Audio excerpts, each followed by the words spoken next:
Hello, hope you all are fine. Welcome back. Just make sure to post your name in the comments so that I know you're here. So far, I'm not seeing anyone, so I'll wait a bit. Now, you already know that I recorded part 2 of my lecture on psychoanalysis, and it's already posted on my YouTube channel. So I strongly urge you to watch it and then bring me your questions. Great. So cool. 13 of you are here. Others will join soon. All right. So welcome back. Hope you're all safe and healthy and taking care of yourselves. Now, I had sent you a link to part 2 of my lecture on psychoanalysis. I was going to include it in 2 parts, but I realized as I was recording it that I'll have to do a third part where I basically discuss, where Eagleton takes us in terms of how psychoanalysis is useful. Part 2 of the video, I mostly spent most of the time in explaining what kind of criticisms of Freud often come up and how Eagleton handles those. And I can go over them again, that's no problem. And then I had gone into Eagleton's explanation of Lacan. And that's where I've ended part 2. And so now I'm hoping you have any questions. We can start with those, or I can just give you an overview of this part. And then next week on Monday, I will do the concluding lecture on psychoanalysis. I'll try to record it before that so that you can watch it, and then we do a live session. And we'll spend Wednesday on concluding, like doing a conclusive discussion of the whole chapter. So if you are settled in, let me know if you have any questions. And if not, then I'll just briefly go over what I've already recorded and what's available to you.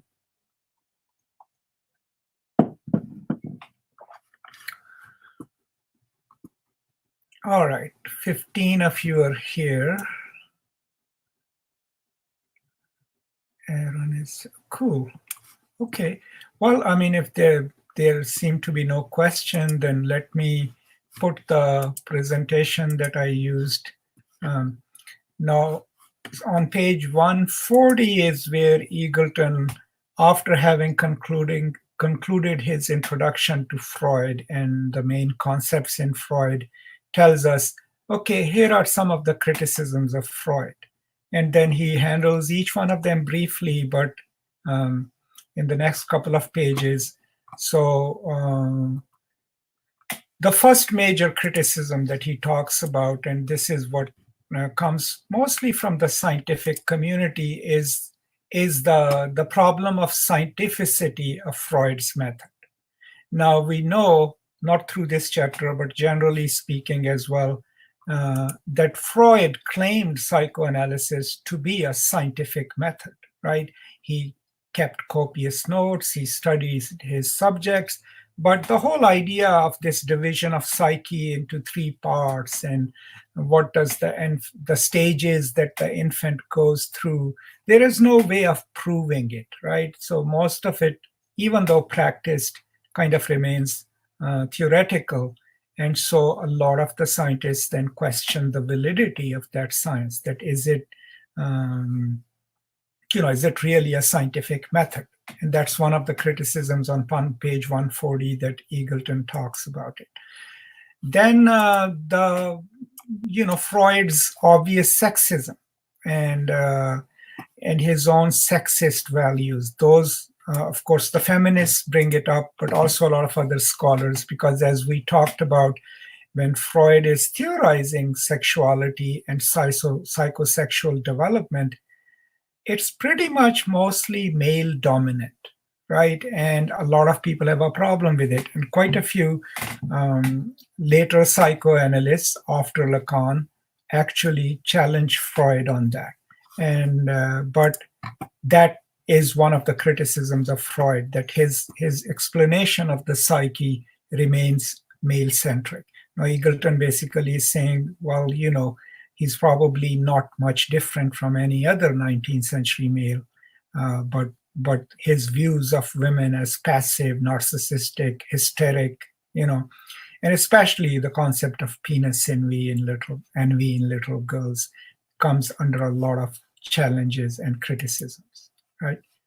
And then the complaint that that psychoanalysis as a medical practice is too oppressive because it has the power to designate people, to name them. He is psychotic, so and so is this.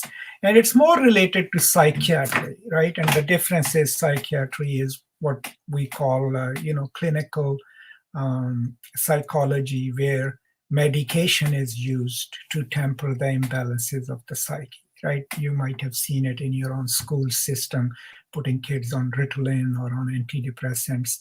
And that is actually considered a more oppressive form of psychological treatment because it has the power. The people who have expertise in it have the power to designate people, right? To declare them sick, mentally ill, and then try to cure them. And then what he talks about on page 141 is what he calls the commonsensical impatience. Like the questions that people ask, how could a little girl desire her father's baby? Or one should remember the sheer bizarre. So what Eagleton is offering in defense is that it's not that Freud is being literalist. What he's saying is that what the unconscious throws at us, right, is bizarre. It's often illogical, often metaphorical, right?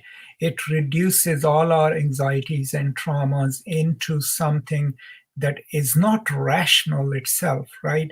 And sometimes is highly metaphorical, especially in dreams. So to associate some literalist, commonsensical views about what Freud offers is problematic for Freud. Okay. And then another common criticism is that everything in Freud is down to sex, that sex is the central theme in Freud.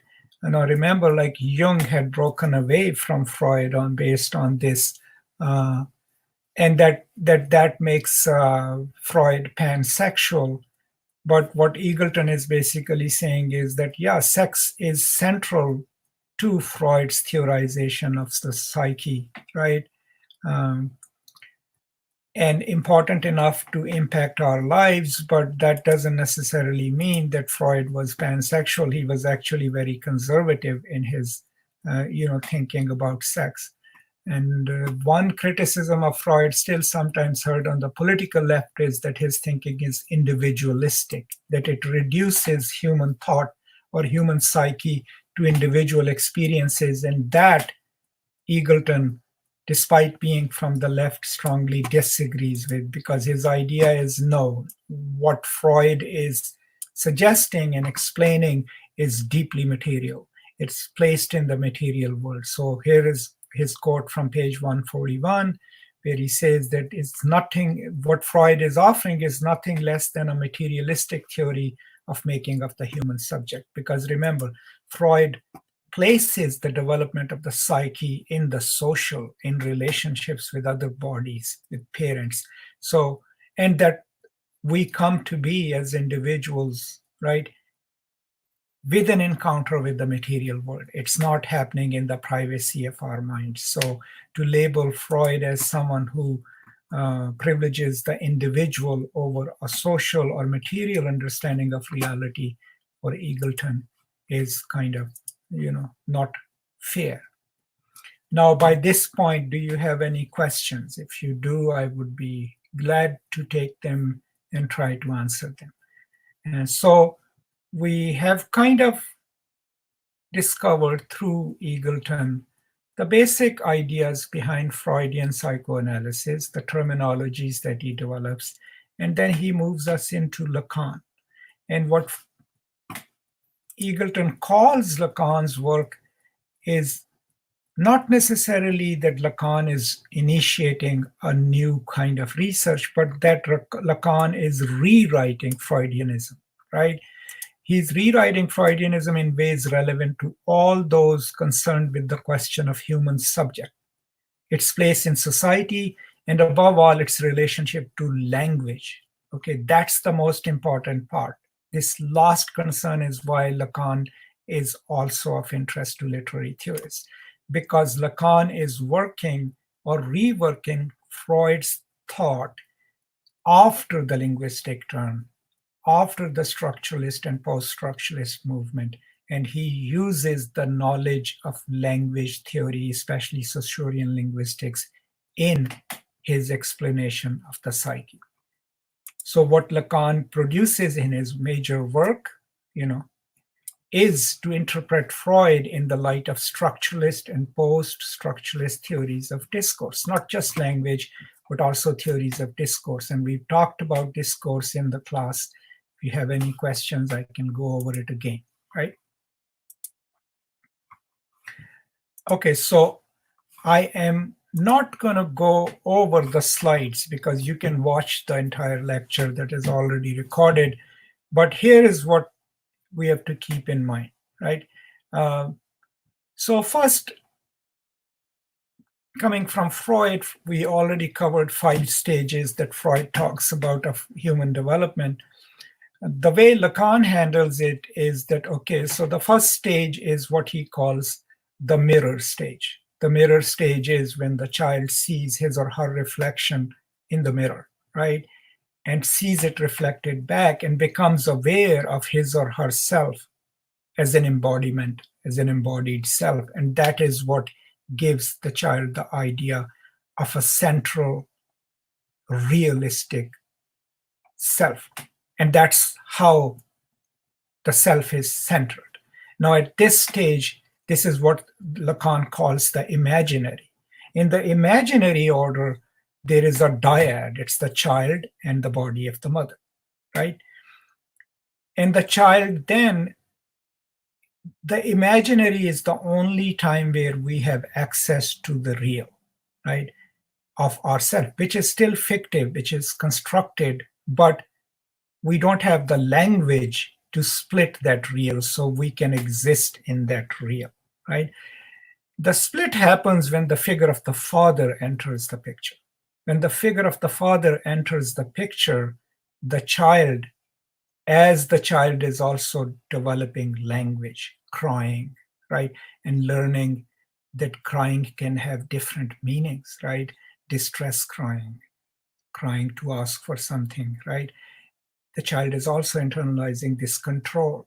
But when the figure of the father, which Lacan calls the phallus, right, or the law of the father, enters the dyad of mother and child, right, the child has to learn then the law of the father. And that law of the father is to give up on this desire for the body of the mother and learn that if he or she follows the law of the father, the rules, the superego, so to speak, eventually he or she would also get to possess the body. And that's the resolution of Oedipus complex in Lacan. You enter into language, right? But what happens? So, okay, good. Helena, this question, we will hold this until the last minute, right? It's not just that. Towards the end of the chapter, Eagleton gives us 4 ways of reading literary text using psychoanalysis, right? So we can analyze characters with it. We can go into the writer's consciousness with it. We can also go into what a text does to us. What does the reader's interaction with the text involve? All of this we can do using psychoanalysis. We can also do the unconscious, read the unconscious slippages, right? The Freudian slips, the parapraxis within a text. All of that we can do using psychoanalysis. But people have done more than that. Um, they have also theorized desire, the role of desire in a body of work. But we will absolutely talk about that in the next lecture. Okay, so what happens when the child enters language? That is what Lacan calls the symbolic order. And the symbolic order, since it is in language, the child loses access to the real, right? There is no longer a possibility within language to say that I have reached a stable meanings, right? And so just as we learned in structuralism that language is through difference, right? That language, the child having moved into the symbolic order will then only have a provisional idea of self, as shifting as language itself is. We can never then access the meaning of ourselves or a stabilized self. So whatever we offer as a stabilized self is this understanding that this is the best I can do because it's representational. Then language can also be figurative, it can be metaphoric. All of those anxieties of the language enter the symbolic order.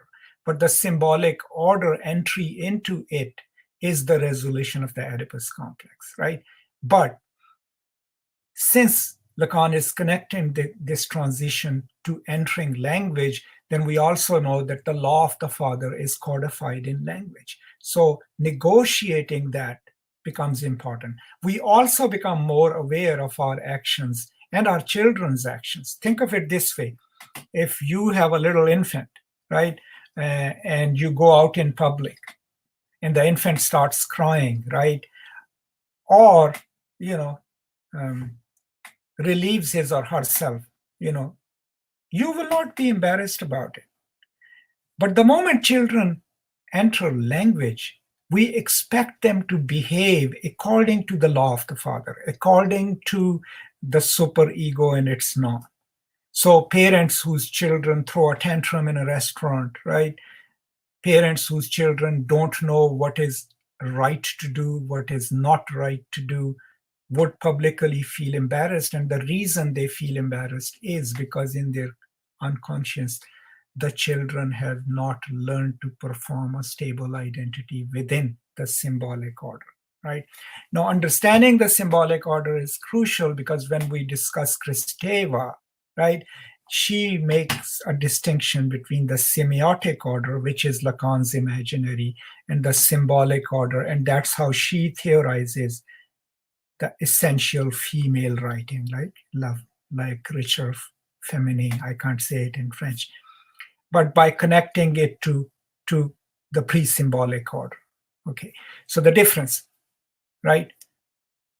The imaginary is before language, right? And that is where we have a general sense of a central stable identity.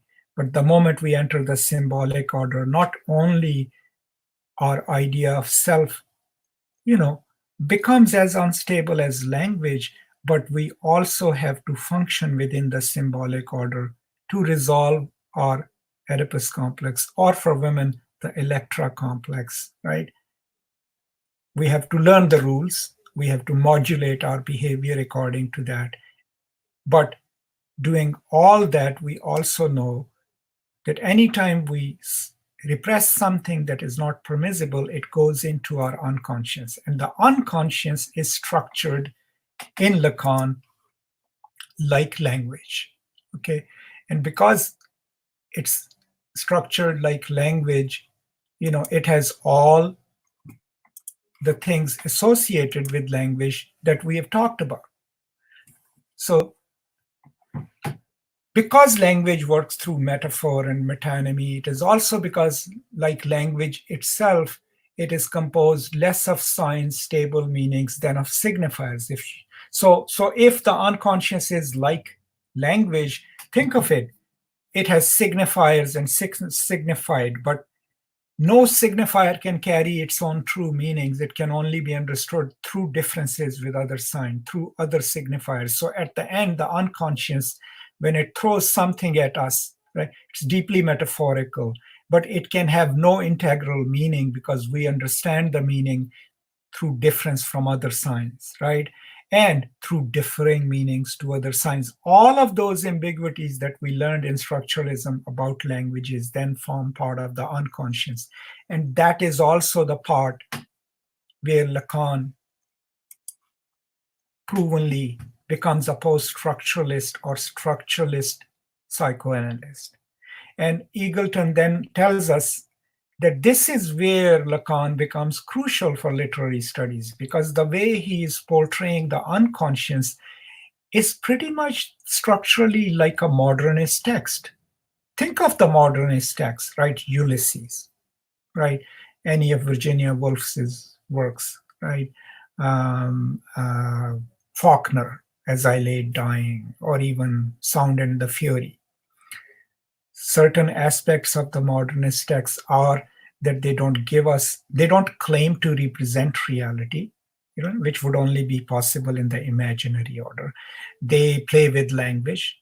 They leave the stories open-ended. They force us to question the validity of the narration itself, the question we are asking ourselves, can I trust this narrator? And literally, most modernist works also give us a window into the consciousness of characters, right? Lacan, therefore, is very useful then in reading modernist texts, right? Because the way he is theorizing the unconscious is kind of like a modernist text without fixed meanings, highly figurative, right? Highly metaphorical. And that's where Eagleton is moving us into the actual usage of Lacan. Okay, and then, there are quite a few other things that I've covered in my recorded lecture, but this is just an idea of how Eagleton reads Lacan. Now, I must point out here that I don't consider myself an expert on Lacan. I have read people whose work absolutely relies on Lacan, like my friend Mark Brocker, his book Radical Pedagogy, and most of his other work relies heavily on Lacan. There's another concept that I must talk about, and that is the concept called object A, small a. Okay, so when we are in the imaginary order, the object large A is the dyad, me and the body of the mother. As you enter language, you have to jettison that because, that's where the father's claim is. And so that creates a lack, right? Now, that lack then drives most human figures in Lacanian psychoanalysis to constantly keep looking to substitute that lack, to augment it. And that is the desire for small a, object A, that can fill that gap. A lot in Lacanian psychoanalysis depends on this, that the lack pre-exists. It comes from the imaginary order. And that lack drives us to desire fetishism, commodity fetishism, all these things. Reading for Lacan is then that seeking of object A, right? Because we read one sign, move on to the next, move on to the next. And that progress, linear, right, is driven in search of object A, anything that will fill that hole in ourselves. Now, do keep in mind that in Anti-Oedipus and 1,000 Plateaus, Gilles Deleuze and Guattari actually have a lot of fun with it, right? They are the ones who challenge Freud, but also Lacanian psychoanalysis, because their main proposition is that the desire is not produced by a lack. We are desiring machines, right? And it pre-exists the lack, right? And it seeks what it wants, right? So that's a completely different question. But this object A then is me or you or everyone else seeking what we have lost in the imaginary order, right? The dialectic relationship with the body of the mother and trying to replace it with something else. So it can be anything, building a career. So it's kind of like sublimation in Freud, right? We can't have that. We can't even have access to that because language cannot capture the reality of that experience. So we constantly must then seek objects with small a, right? Lowercase a, to replace that gap, right? And that's an explanation of object A in Lacan. All right, the ego. And this is from page 147. I'm going to read it and then talk about it. The subject of the enunciating, the actual speaking, writing human person can never, so this is the ego, the role of the ego in Lacan, can never represent himself or herself in fully what is said. And why can't they represent themselves in fully what is said? Because we already know through structural linguistics that the sign has no existential meaning, right? The sign's meaning is always differential, in difference from other signs, right? So no matter what I say or what you say, right, our understanding of that is performative and provisional. We decide that this is what I mean when I say that. But I cannot represent to you me, the real me in language. Because even if I try to do that, it will be through a process of signification, through language, right? And the moment we enter language, we know that we never reach the end of meanings, right? And that's what he's talking about. And that is the famous saying of Lacan, right? Where he reiterates the famous saying by Descartes, right? Cogito ergo sum. I think therefore I am. But what Lacan says is, I am not where I think, and I think where I am not. Think of it this way. We talked about it in our class too. If meaning is not substantial to the sign, if meaning is not in the sign, but rather in its difference from other signs, already tells us that the meaning resides in difference, and it's not where we think it is, right? So if the meaning is not in the sign, then I understand the sign by what it is not, right? So the same structure then applies to the ego, right?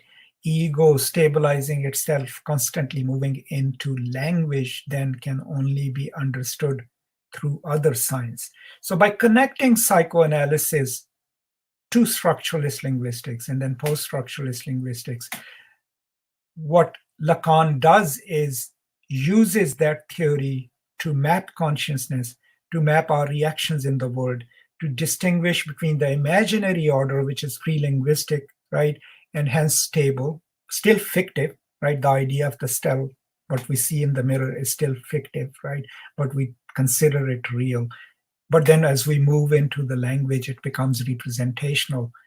It becomes dependent on signification and the sign system. And the moment it becomes dependent on the sign system, it has the ambiguity and slippages, just as language has that. These are some of my thoughts on this topic. I've been talking long enough. Now, if you have any questions, let me know. And Helena, yes, we will get into how to use all this knowledge in literary readings of the text. And if you read the chapter carefully, this is one of the only two chapters in which he actually goes and reads a literary text using, I think it's Sons and Lovers, yeah, D.H. Lawrence, I think, but I could be wrong. But he actually goes and demonstrates how it is read. But in the next week, that is what we will be talking about. Okay, I have a question, Brian. Do modern psychoanalytic critics take into account the fact that there are other complexes which have been identified since Freud, or do they still mostly focus on the Oedipus?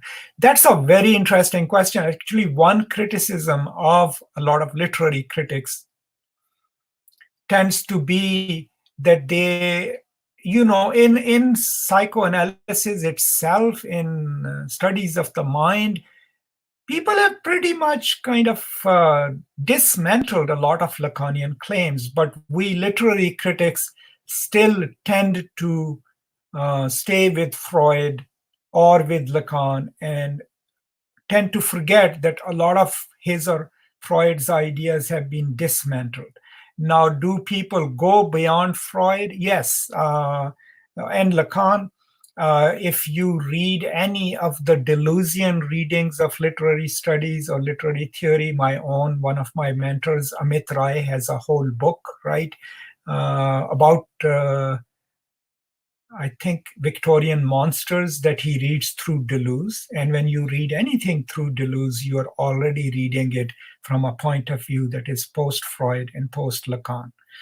Then people who use Melanie Klein, people who use Kristeva, they're already using psychoanalysis as challenged and revised by those two scholars. So especially feminist scholars, right, who come from Lucy Raghiri and especially Kristeva's work approach it in that sense. Gayatri Spivak does that too in most of her work. So yes, absolutely. But most traditional scholars sometimes tend to use Lacan still as possessing a stable body of knowledge. Now, there are also a lot of works you might have noticed in Renaissance studies and others, like in the 90s, most established fields of study were caught up in this, in desire and libidinal readings of the text. And that becomes possible after Lacan. But absolutely, there are scholars who take the revision of Lacan and Freud into account. There are scholars who use Jung, right? And Jung's challenge to Freud, but also his explanation of the collective unconscious. I myself have used it. But I mean, think of it, even Marxists, like people like Frederick Jameson, right? One of his major works, Political Unconscious, right, relies on Jung's theorization of a collective unconscious. So yes, quite a few scholars go beyond that and use the latest research. There is also a huge body of work by scholars, and I can't recall their names, but they mostly tend to be in education field, who rely on the latest studies of the brain and of consciousness, the scientific studies of brain and consciousness, instead of psychoanalysis, to read literature. And these are, let me give you some names. I mean, Norman Holland does that long time ago. I think Mial. These are people who call themselves the empirical readers of text. And they are reader response critics, but they actually want to do empirical studies of literature in which they actually ask questions of the readers and then incorporate those in their writing. So yes, quite a lot. All right, any other questions? Now, the reason I'm going in this haphazard way is that I'm presupposing that you will watch a more ordered, slightly boring lecture that I've recorded on this, right? And then augment it with this conversation. So I'm hoping that there'll be more questions.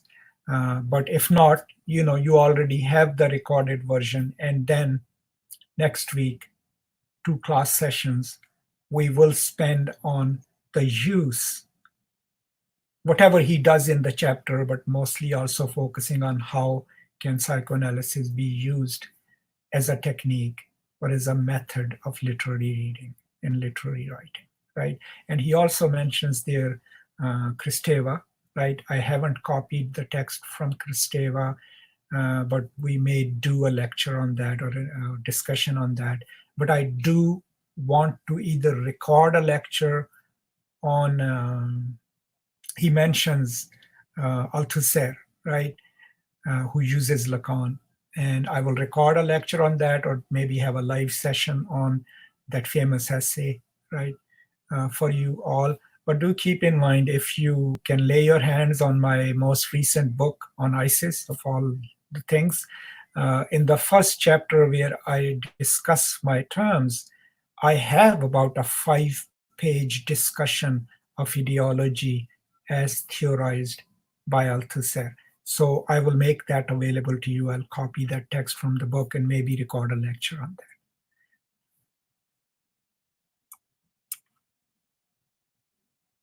Good. This is a very good question. Now, both of them, Lacan as well as Freud, assume that part of the resolution of the Oedipus complex is the child adopting what they would consider a normal sexuality, redirecting their desire. First of all, stop desiring the same sex parent and redirect their love to the opposite sex parent, right? And then eventually, one part of the resolution, according to them, was to have a gendered identity as male or female with interests, women for men and men for women. So no, they would not consider attraction to the same sex subjects as a normal behavior, right? And so absolutely, they are very heteronormative in their way of thinking the development of the psyche. All right. Any other questions?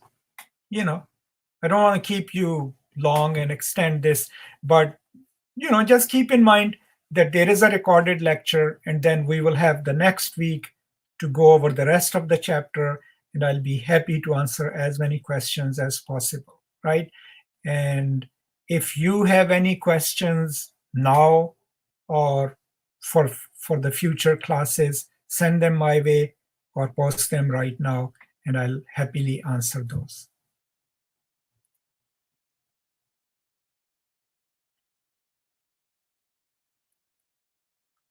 Okay, so if you don't have any questions, could you kindly just put your names in the comment?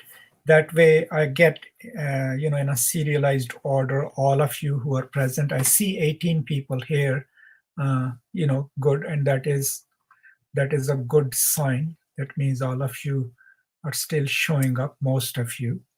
But I would like to keep a record of it. Okay, I got it. Alexandra is there. Brooke is there. Dalton. Cool.